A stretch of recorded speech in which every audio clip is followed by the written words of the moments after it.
My name is Jacqueline Monroe, and this story begins in Charleston, South Carolina, on a cold Christmas morning that smelled faintly of pine and regret. The city was still wrapped in ribbons and white lights, the cobblestone streets slick from last night's frost. My house, the grand Georgian-style mansion on East Bay Street, stood like a portrait of everything I had worked for. Its tall windows gleamed, the marble steps glistened, and the magnolia tree outside shimmered beneath strings of golden lights. It was beautiful, almost painfully so, but beauty doesn't always mean peace. Inside, my family had gathered for what my mother called our last real Christmas together before Jacqueline disappears into business. Again, she had said it jokingly, with that sharp tone that always made a joke feel like a cut.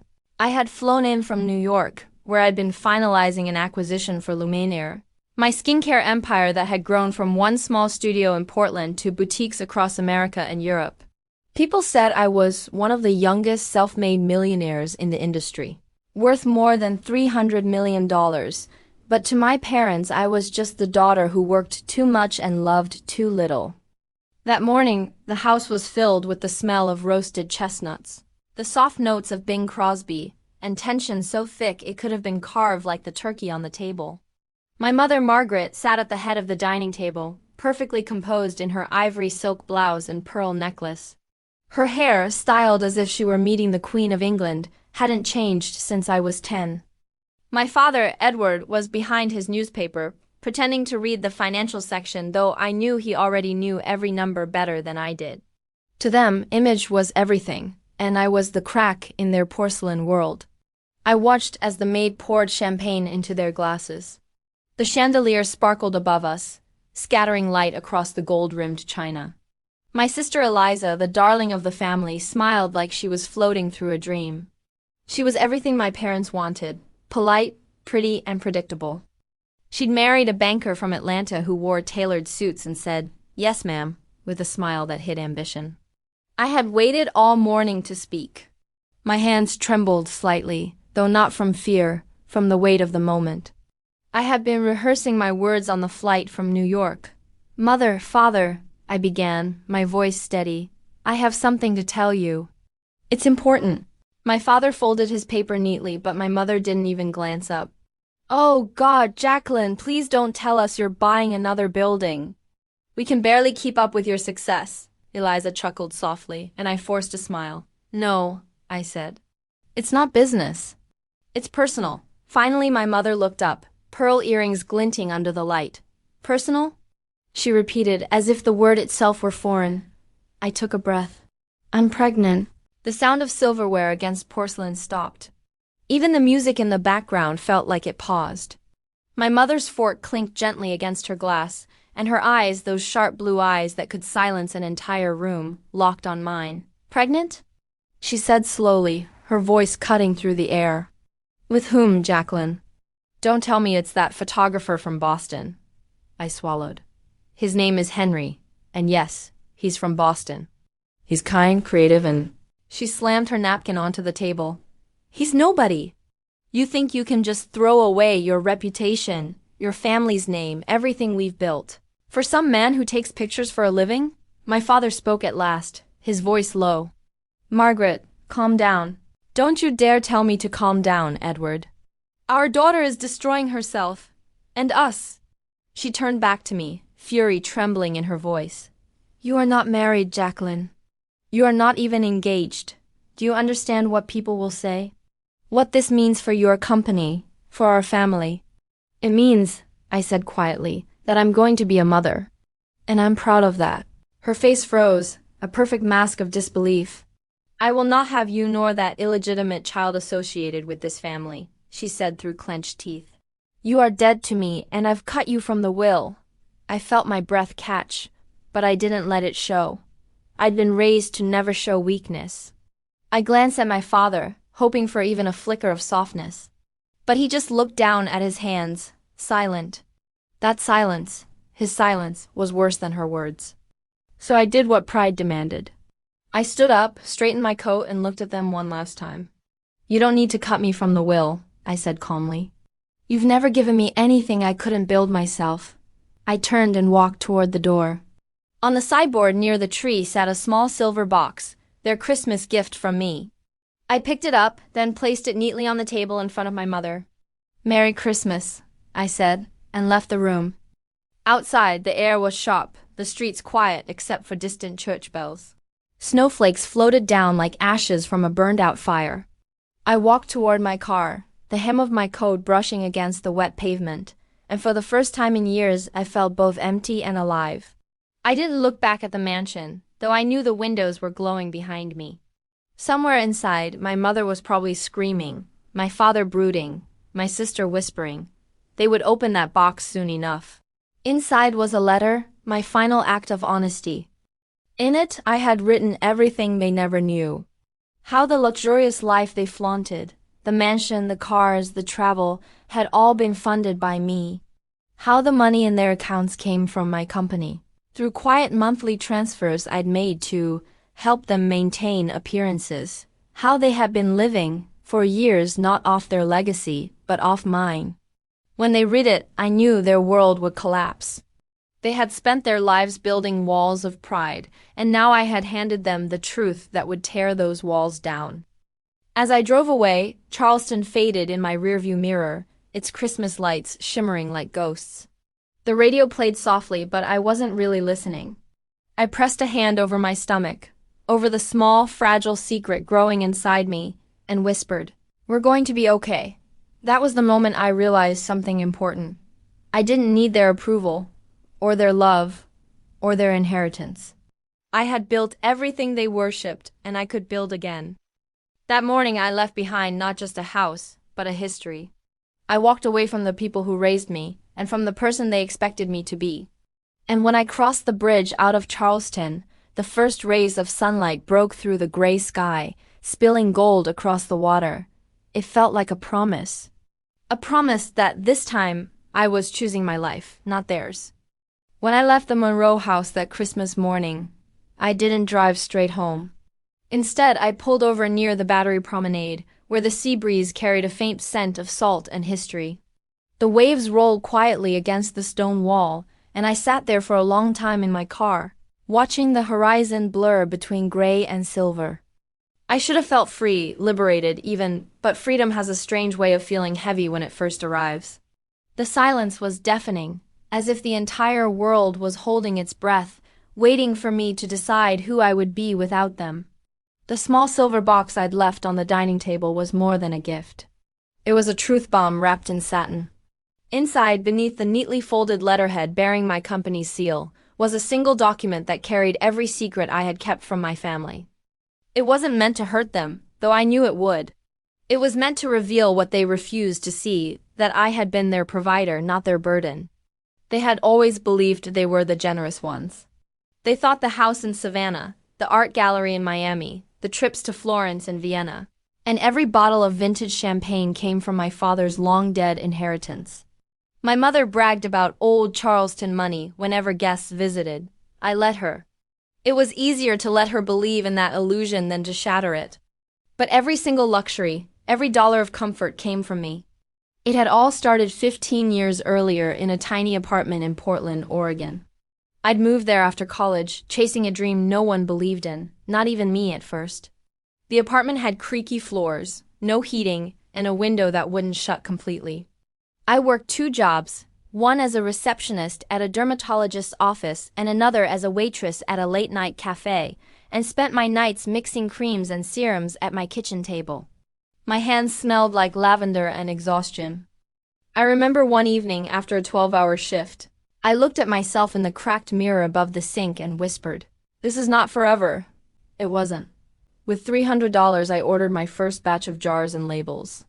I named the brand Luminaire because it reminded me of light, and light was what I needed most then. I sold my first line of products to a small boutique in Seattle, then another in Los Angeles, and within 2 years I had online orders from customers in London and Paris. The growth was wildfire, unplanned, unstoppable. And yet, my parents never once asked me how I was doing.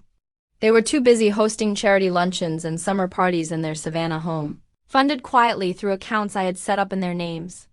I'd told myself I was doing it out of love, that they'd sacrificed enough raising me, and I wanted to give back.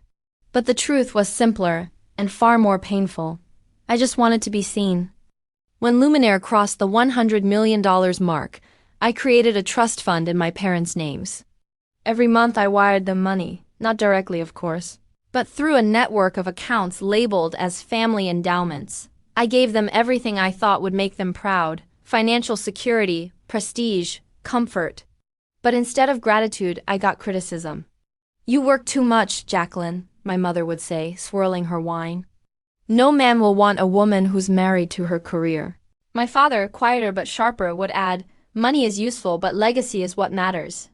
You can't buy legacy."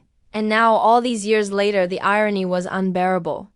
They had built their legacy entirely on my fortune, and still looked down on me from their glass tower of judgment. That's why, in that silver box, I included everything. A full accounting of their lives, their houses, their cars, the staff that served them, all financed by me. Every wire transfer, every signed document, every receipt that traced back to my signature. I even enclosed copies of the deeds that proved each of their properties was under my company's name. It wasn't revenge. It was revelation. I didn't see their reaction, but I heard about it from Eliza 2 weeks later. She called me from her home in Atlanta, her voice trembling between anger and disbelief. "Jacqueline, what did you do?" she demanded. "I told them the truth," I replied calmly. "You humiliated them." Mother fainted when she read that letter.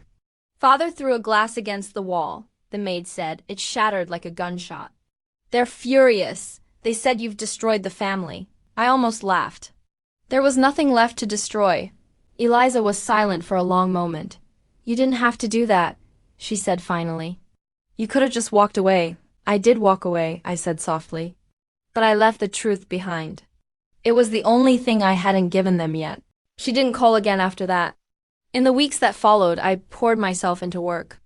I expanded Luminaire's European line, launching new stores in Zurich, Madrid, and London. My board tried to convince me to move to Europe permanently, saying it would boost the brand's image. Maybe they were right. The truth was, America had begun to feel smaller, not geographically but emotionally. Every city held memories of expectations I'd never met. At night, in my Manhattan penthouse overlooking the Hudson, I often thought about that Christmas morning. I imagined my mother's face when she realized the truth. How the woman who'd built her world on pride had discovered her foundation was made of my generosity. I wondered if she cried. I wondered if she felt regret, but mostly I wondered why I still cared. One evening, a letter arrived. It wasn't from her. I would have recognized her elegant handwriting anywhere, but from one of their attorneys in Charleston. It was brief, almost cold. It read, "Your parents request no further contact. Their affairs are now independent. They have chosen to manage their own finances going forward. Respectfully, this communication concludes any remaining ties between you." I folded the letter neatly and set it aside. They wanted independence. They would get it.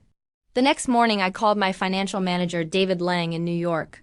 "Shut down the transfers," I said. "Are you sure?" he asked. "They've depended on them for years." "I'm sure," I said. "If they want to stand on their own, let them." And just like that, I cut the invisible cord that had bound us for so long. It didn't feel satisfying. It didn't feel vengeful. It just felt Donald. Weeks turned into months, and I didn't hear from them again. But through quiet channels, mutual acquaintances, society whispers, I learned what happened next. The mansion was sold. The Savannah accounts dried up. The servants were dismissed, the cars repossessed. Within a year, my parents had moved into a small apartment downtown, living off what little savings they had left. Pride had its price, and they were paying it. People said they had grown quiet, withdrawn. Some nights, my father was seen walking along the Charleston docks alone, as if searching for a way back to a life that no longer existed. I never reached out. Some truths are too heavy to revisit. That paper in the silver box had done what words never could. It stripped away illusion.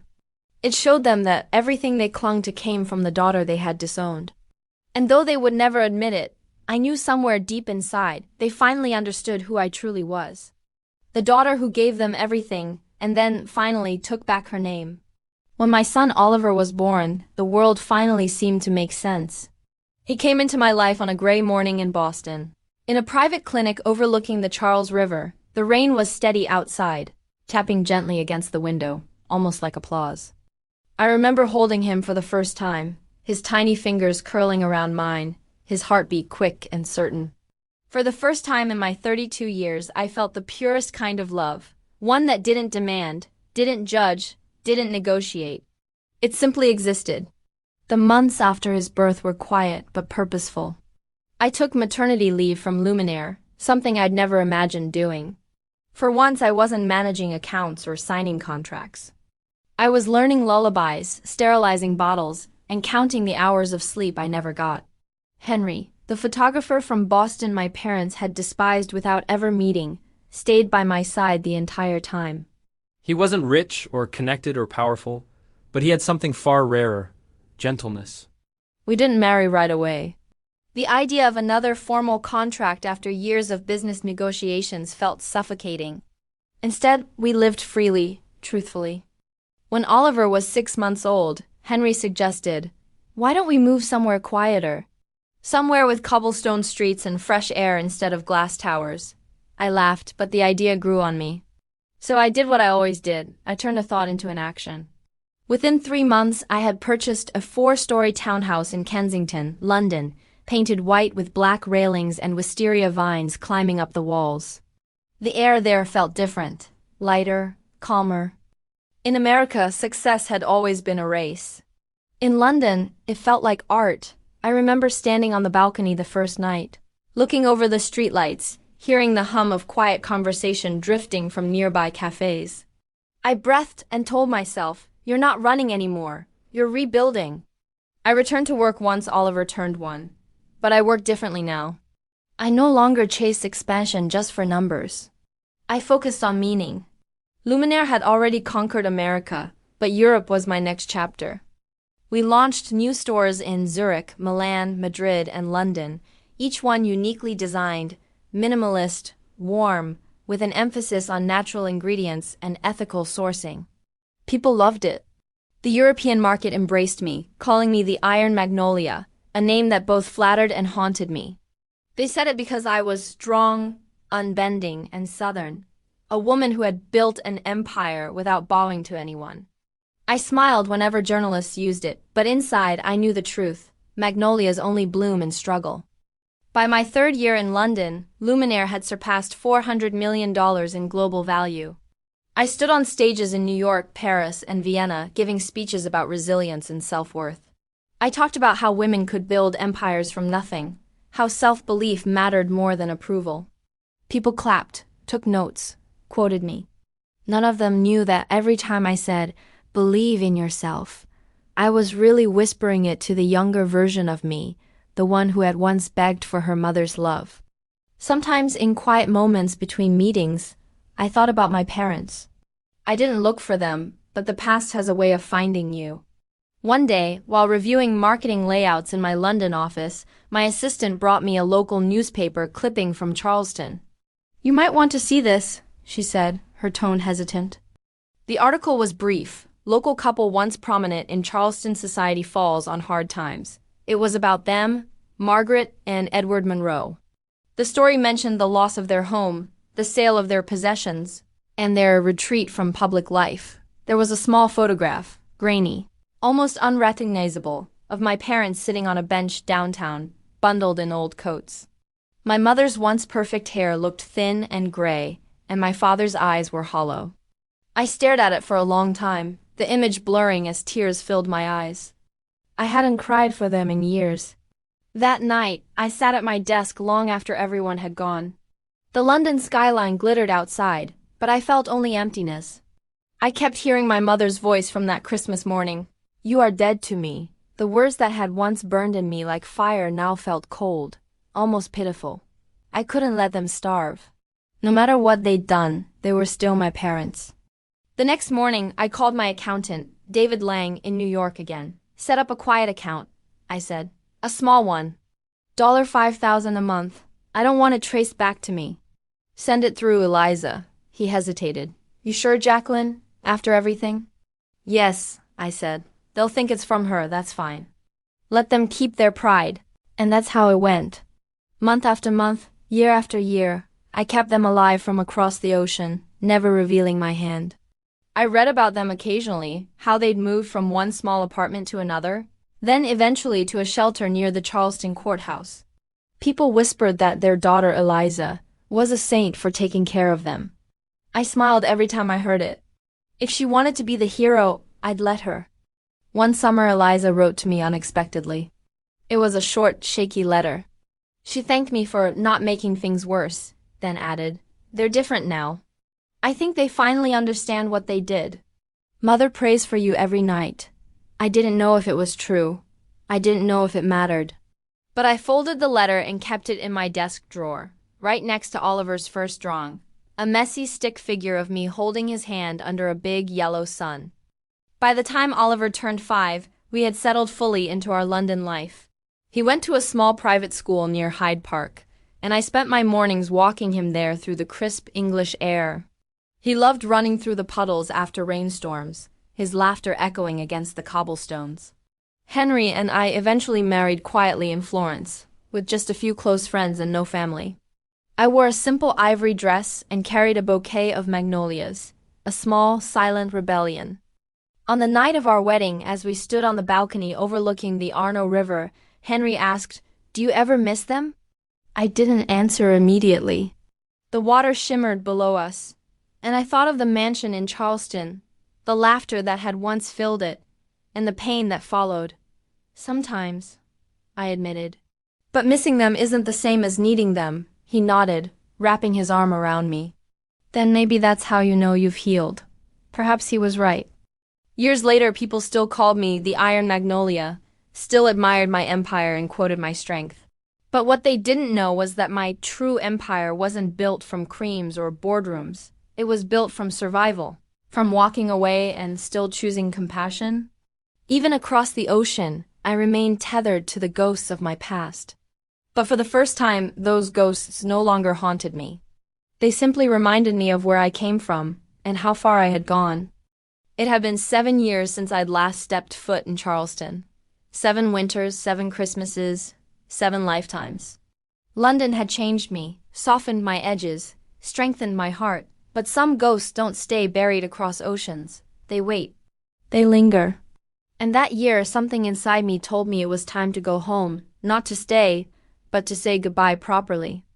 The flight from Heathrow to Atlanta was long and quiet. Oliver was 11 now, tall and thoughtful, with the same curious eyes Henry had.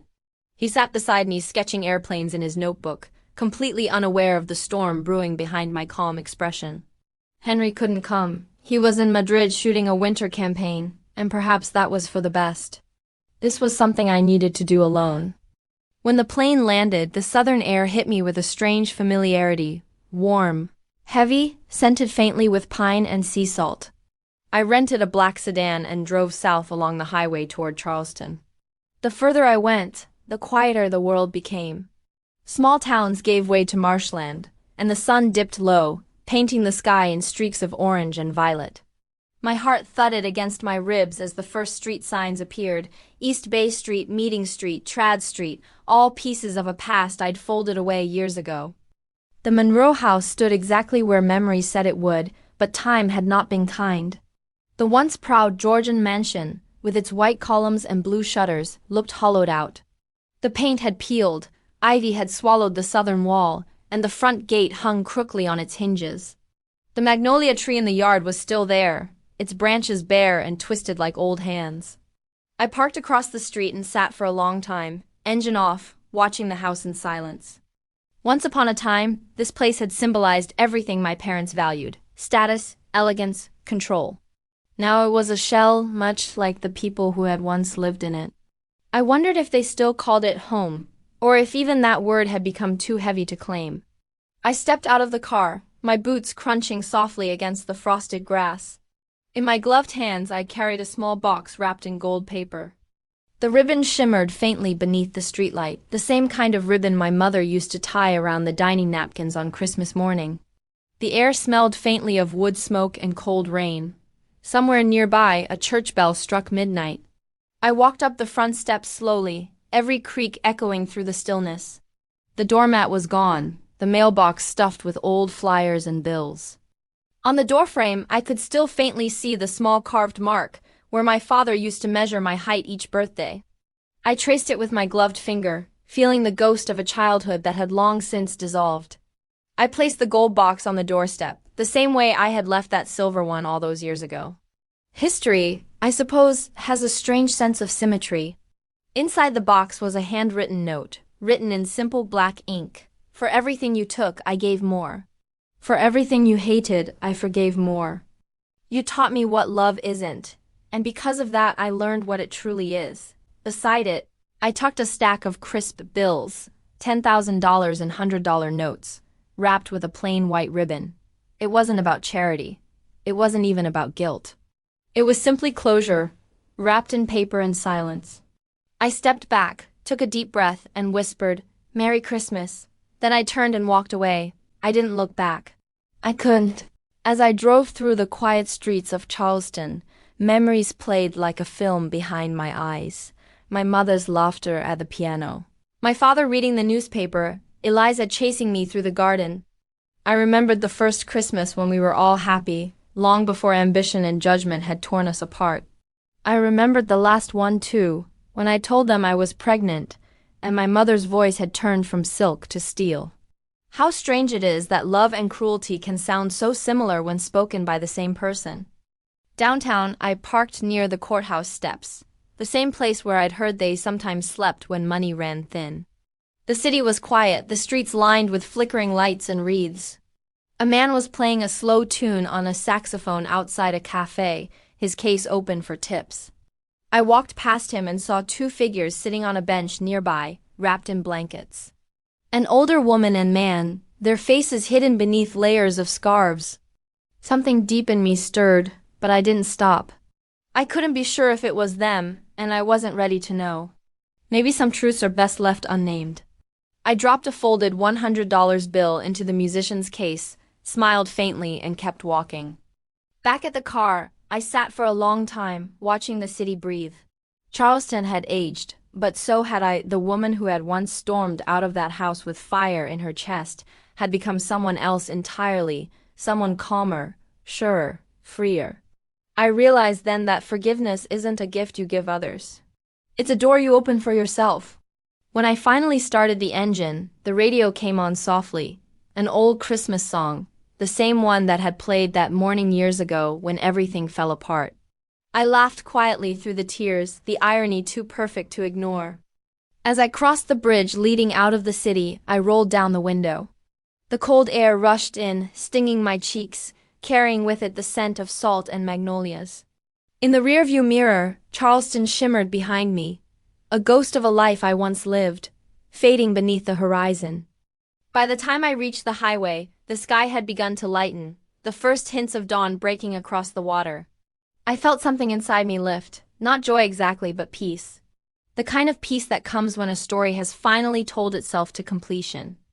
When I arrived back in Atlanta later that morning, Oliver was still asleep in the hotel room, curled up with his sketchbook beside him. I brushed a strand of hair from his forehead and kissed him gently. He stirred and mumbled, "Did you find what you were looking for, Mom?" I smiled. "Yes, sweetheart," I whispered. "I did." Later, as the sun rose higher and the city woke, I made one final decision. I called David Lang, my longtime accountant. "I want to close the Charleston Trust," I said. "Completely this time. No more transfers. No more shadows." He hesitated.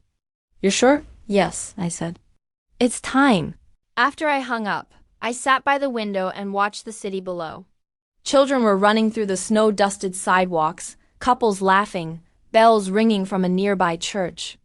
Christmas was still happening, life was still happening, and I was part of it again. That night, when Henry called from Madrid, I told him everything. About the drive, the house, the note, the box. He listened quietly, then said, "You didn't go there to fix anything, did you?" "No," I said softly. "I went to finish it." He paused. "And did you?" "Yes," I whispered. "For the first time in my life, I'm not angry, I'm just free." And I meant it. Because sometimes the greatest gift you can give the past is to leave it there,